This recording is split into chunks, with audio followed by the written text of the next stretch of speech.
오늘 저희가 함께 나눠볼 말씀은 여호수아서 24장 19절에서 33절의 말씀입니다. 여호수아서 24장 19절에서 33절의 말씀을 저와 여러분들이 합독하여서 함께 나누어 보도록 하겠습니다. 여호수아가 백성에게 이르되 너희가 여호와를 능히 섬기지 못할 것은 그는 거룩하신 하나님이시요 질투하시는 하나님이시니 너희의 잘못과 죄들을 사하시지 아니하실 것이름이라. 만일 너희가 여호와를 버리고 이방 신들을 섬기며 너희에게 복을 내리신 후에라도 돌이켜 너희에게 재앙을 내리시고 너희를 멸하시리라 하니 백성이 여호수아에게 말하되 아니니이다 우리가 여호와를 섬기겠나이다 하는지라. 여호수아가 백성에게 이르되 너희가 여호와를 택하고 그를 섬기리라 하였으니 스스로 증인이 되었느니라 하니 그들이 이르되 우리가 증인이 되었나이다 하더라. 여호수아가 이르되 그러면 이제 너희 중에 있는 이방 신들을 치워버리고 너희의 마음을 이스라엘의 하나님 여호와께로 향하라 하니 백성이 여호수아에게 말하되 우리 하나님 여호와를 우리가 섬기고 그의 목소리를 우리가 청종하리이다 하는지라. 그날에 여호수아가 세겜에서 백성과 더불어 언약을 맺고 그들을 위하여 율례와 법도를 제정하였더라. 여호수아가 이 모든 말씀을 하나님의 율법책에 기록하고 큰 돌을 가져다가 거기 여호와의 성소 곁에 있는 상수리 나무 아래에 세우고 모든 백성에게 이르되 보라 이 돌이 우리에게 증거가 되리니 이는 여호와께서 우리에게 하신 모든 말씀을 이 돌이 들었음이니라. 그런즉 너희가 너희의 하나님을 부인하지 못하도록 이 돌이 증거가 되리라 하고 백성을 보내어 각기 기업으로 돌아가게 하였더라. 일 후에 여호와의 종 눈의 아들 여호수아가 110세의 죽음에 그들이 그를 그들 기업의 경내 딥나세라에 장사하였으니 딥나세라는 에브라임 산지 가스 산 북쪽이었더라. 이스라엘이 여호수아가 사는 날 동안과 여호수아 뒤에 생존한 장로들 곧 여호와께서 이스라엘을 위하여 행하신 모든 일을 아는 자들이 사는 날 동안 여호와를 섬겼더라.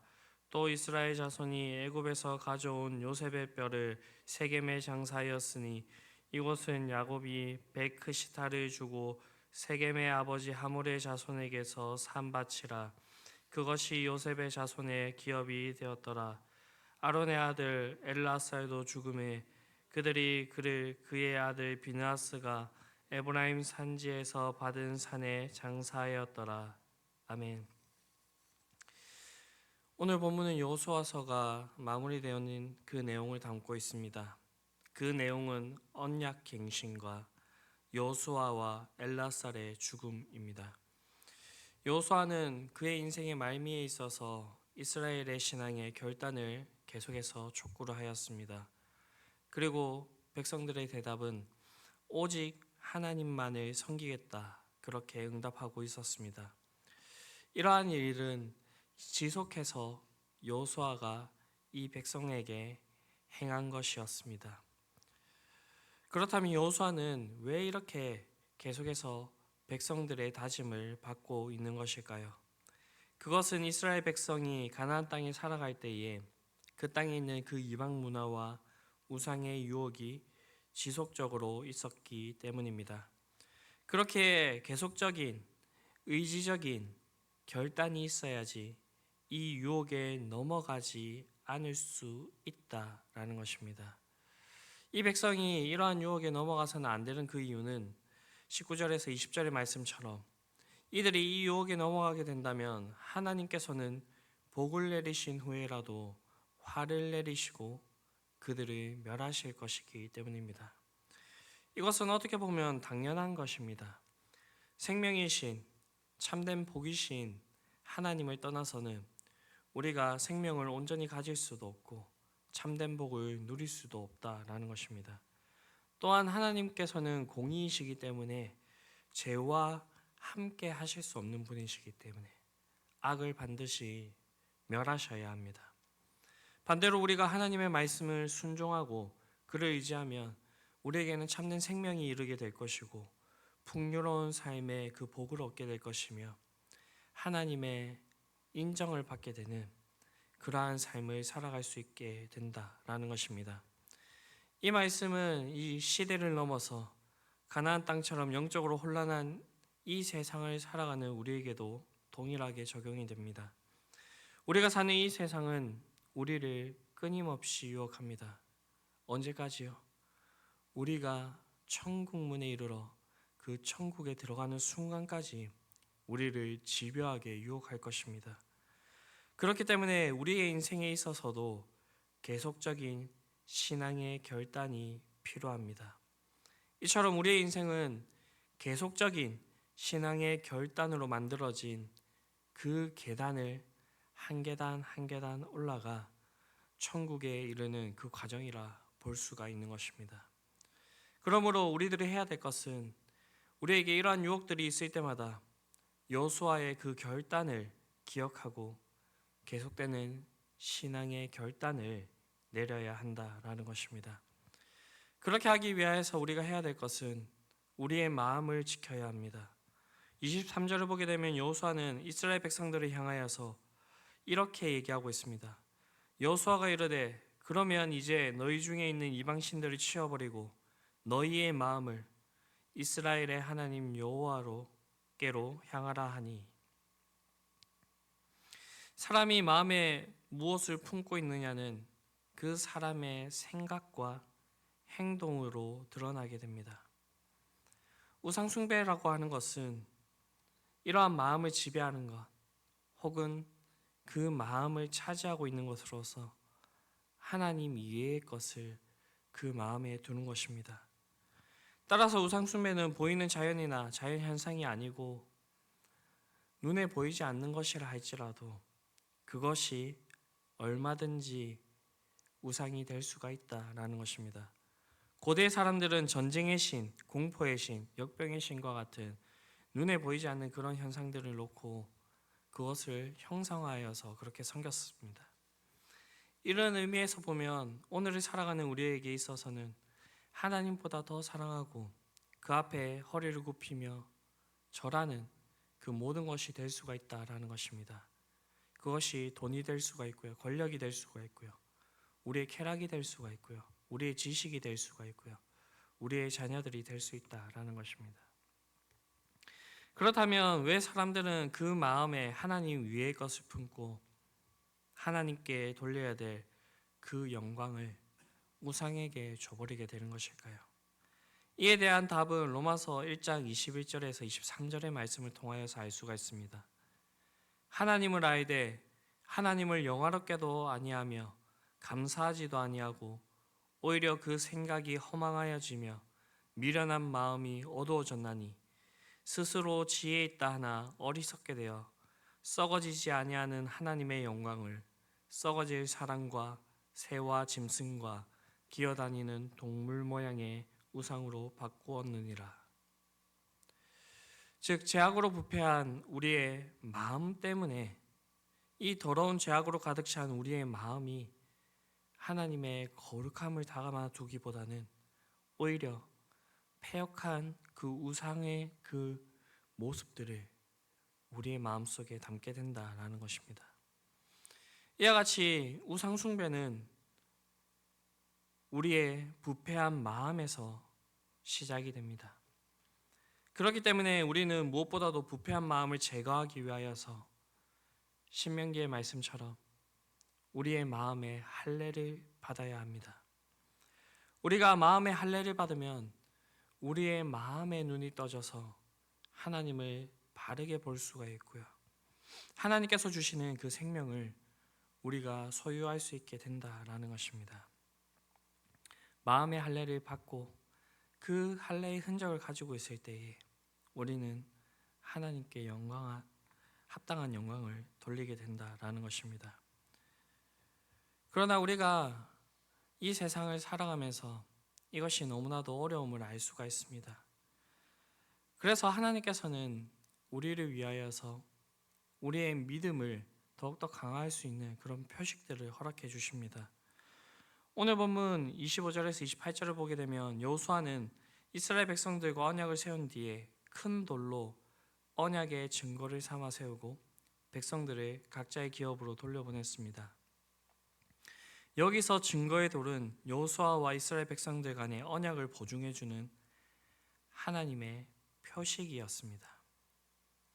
이것은 서로 계약을 하고 도장을 찍어서 그 약속을 더욱 확고히 하는 것과 같습니다. 하나님께서는 이러한 방식을 그들의 백성들에게 자주 사용하셨습니다. 하나님께서 노아와 언약을 맺으실 때에는 무지개로 그 언약의 증거를 주셨고요. 아브라함과 언약을 맺을 때에는 할례를 통하여서 언약의 증거를 남기셨습니다. 마찬가지로 하나님께서는 오늘 우리와 새 언약을 맺으시고 그 언약의 증거를 우리에게 남겨주셨습니다. 그것은 바로 우리 주 예수 그리스도께서 달려서 죽으신 그 십자가입니다.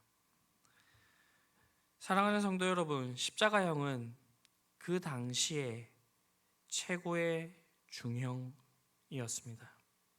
그 십자가에 달려 죽는 사람은 당시에 최고의 악한 자들에게 국한되었던 그런 형벌이었습니다. 그런데 죄 없으신 그리스도께서 친히 그 십자가에 달려 돌아가셨습니다. 그 이유는 우리의 죄를 사하시기 위해였습니다. 이것은 2000여 년 전에 골고다 언덕에서 있었던 역사적인 사실이고, 이러한 역사적인 사실이 있었음에 오늘날 오고 가는 그 모든 세대 가운데 주를 믿는 자들, 이 십자가를 바라보는 자들은 죄의 종되었던 그 신분에서 하나님의 자녀가 되는 그러한 권세를 얻게 되었습니다. 하나님께서는 이 십자가에서 자신의 사랑과 구원의 언약을 나타내셨습니다. 그러므로 우리가 흔들리게 될 때에 우리가 해야 될 것은 이 십자가를 바라보는 것입니다. 여러 가지 삶의 고난으로 인하여서 하나님의 그 선하심과 사랑이 의심되게 될 때에 우리는 십자가를 바라보아야 되는 것입니다.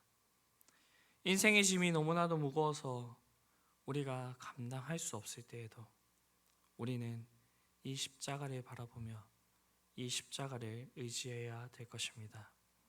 왜냐하면 이 십자가는 우리를 향한 하나님의 사랑과 구원의 언약을 우리에게 나타내 보여주는 그런 하나님의 표징이 되기 때문입니다. 우리가 살아가는 이 세상 가운데 이 세상은, 우리의 대적 마귀는 우리를 끊임없이 흔들려고 할 것입니다. 그리고 우리가 믿음에서 벗어나도록 그렇게 만들려고 할 것입니다. 그럴 때 우리가 기억해야 될 것은 여호수아가 이 백성들에게 그 언약을 갱신하면서 지속적으로 요구하였던 것처럼 그러한 하나님의 말씀이, 하나님의 약속이 우리에게 있어야 될 것이고요. 우리는 그러한 말씀 안에서 우리의 마음을 새롭게 하며 우리가 하나님의 자녀로서의 그 합당한 삶을 살아가야 될 것입니다. 우리가 눈에 보이지 않는 그 말씀을 붙들고 믿음으로 살아가야 되기에 우리의 연약함을 아시고 하나님께서는 우리에게 십자가라고 하는 표징을 허락해 주셨습니다. 그리고 우리가 어려울 때, 힘들 때, 어느 때든지 그것을 바라볼 때에 하나님께서 그 십자가를 통하여서 보여주신 그 사랑과 은혜와 구원의 언약이 우리에게 이렇게 임하게 되는 것입니다.